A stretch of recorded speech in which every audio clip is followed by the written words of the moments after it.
Hey guys, and welcome back to BKR Travel. Today is Movie Review Friday. We are here at Live Cinema in Nandi, Fiji. They have been kind enough to let me film up here in the VIP section, so obviously if you are in Nandi, definitely come on down to the movies this weekend. But today guys, we're going to be reviewing Liam Neeson's new action-packed thriller, which is basically like everything Liam Neeson has ever done, besides maybe Love Actually. This is basically the same movie, just a somewhat different storyline. But anyway, let's review Honest Thief. I've robbed 12 banks in 7 states. I have a little over $9 million in cash. And no one knows who I am.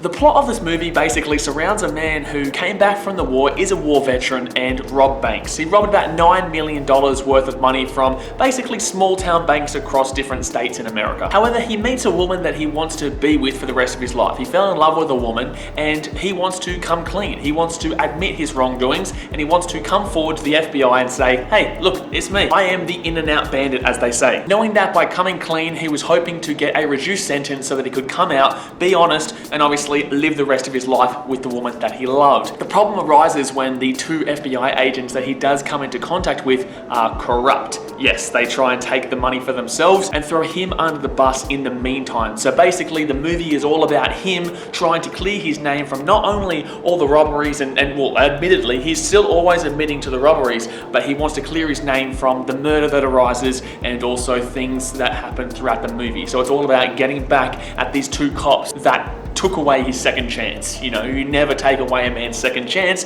is the slogan to this film. Federal Bureau of Investigation. I want to turn myself in. I want to make a deal. What kind of deal? I hand over all the money I stole in exchange for a reduced sentence. It's important. And what's so important about it? I met a woman. I want to be with her for the rest of my life, without lying about my past. So what did I think about the storyline? Well, it's a Liam Neeson film, so coming into this movie, I think we all knew what we were going to get. We knew exactly what we were going to get, and it's quite predictable. But in the same sense, you know it's Liam Neeson, you know what you're going to get, you know it's going to be predictable, but that's the thing, you know what you're going to get, so you can't be disappointed because it gives you exactly what you already knew what was going to come. So why go to the movie if you weren't there literally to watch a man take revenge on people who did him wrong and basically, you know, threw his life out of whack? That's basically what Liam Neeson's films are all about. So if you go to his movie, just know that's exactly what you're getting. So if that's what you get, don't be disappointed.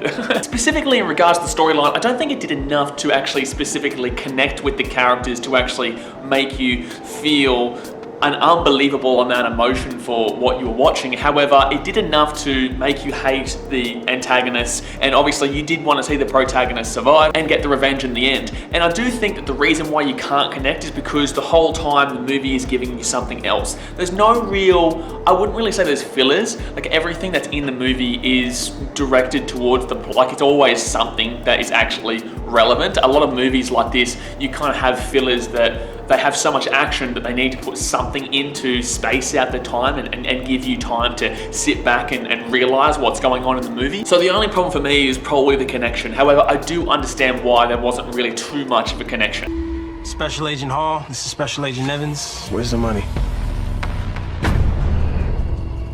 The man is telling the truth. We can take this money for ourselves. Let's do it. Whoa, I'm turning myself in. FBI, open up. What exactly is going on? The action itself was pretty self-explanatory. You know, you like I said, you know what you're going to get with this film. So when I say self-explanatory, just think of every other Liam Neeson flick that is similar to this, and that's the kind of action you're going to get. It never pretends to be a blockbuster. It knows exactly what it is. It's, you know, a movie that you go to with your family and you kind of just, you're there to have a good time, release your mind from everything going on in your life, and it is enjoyable. His real name is Thomas Dolan, former Marine, demolitions expert. He needs to come clean. I'm not a bank robber anymore. With the murder one charged for killing one of their own, the feds will come after me and keep coming. If those 2 crooked cops are willing to kill another agent, what are they capable of doing to you and me? My girlfriend, she had nothing to do with this. Agent Evans.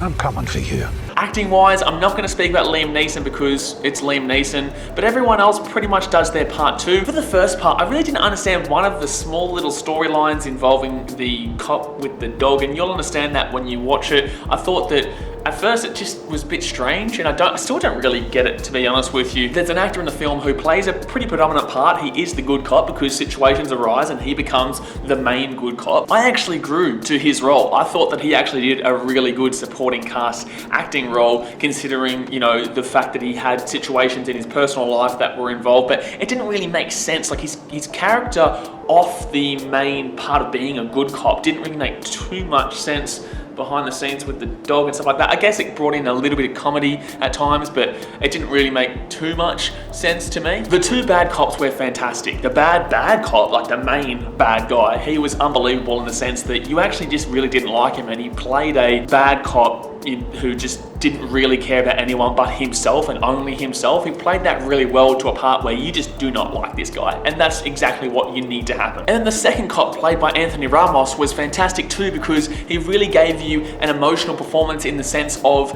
you kind of feel for him but you don't feel for him. You know, he's a cop that's made bad decisions along the way, but in reality he kind of knows exactly what he actually signed up for. He knows that he's meant to be a good cop. He knows exactly what he's meant to do, and obviously along this storyline makes bad decisions that he understands is wrong and can't really do too much about it. And he plays a really good role where you can really feel his regret, you can really feel his character. So that's a part that I did actually connect to. So Anthony Ramos did a fantastic job in this movie. Do what you have to do.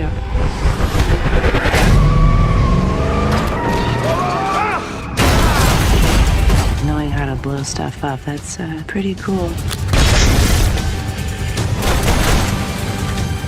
I also really liked some of the setting of this film. I loved the camera shots, and I thought that it really brought you closer, and it really brought you, I guess that was the best way to connect to the characters, because it brought you right there with them rather than an elongated scene from far back where you didn't really feel like you were a part of the moment. I guess with this film you were actually there and you felt like it was a part of the moment, and some of the shots when they're walking through like the train station and stuff like that, I just thought that was really well done. Evans. I want to clear my name, which means I need a full confession from you. 5, 4, 3, 2, 1.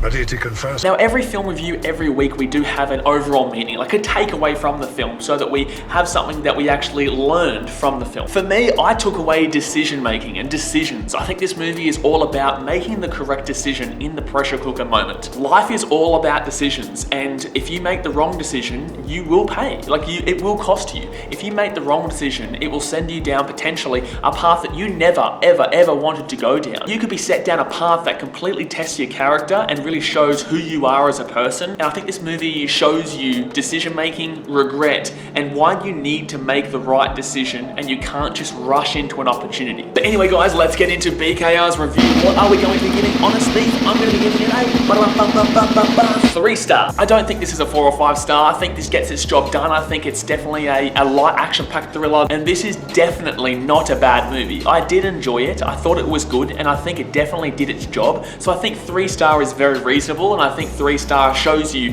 that yes, you should go out to see it this weekend. Yes, it's something that you know what you're going to get, you 100% know what's going to happen, and you're still going to have a good time whilst watching it. But anyway guys, that is going to do us for today's video. Definitely hit that thumbs up button if you have not already, and go down there, hit that subscribe button. Every single Friday we bring out a new film review, and every single Tuesday we've got Netflix reviews, and we do have new stuff coming out each week as well. So definitely, like I said, subscribe if you're new around here. I appreciate it as always guys, and I'll see you next time. Thanks for watching. Catch you later. See ya.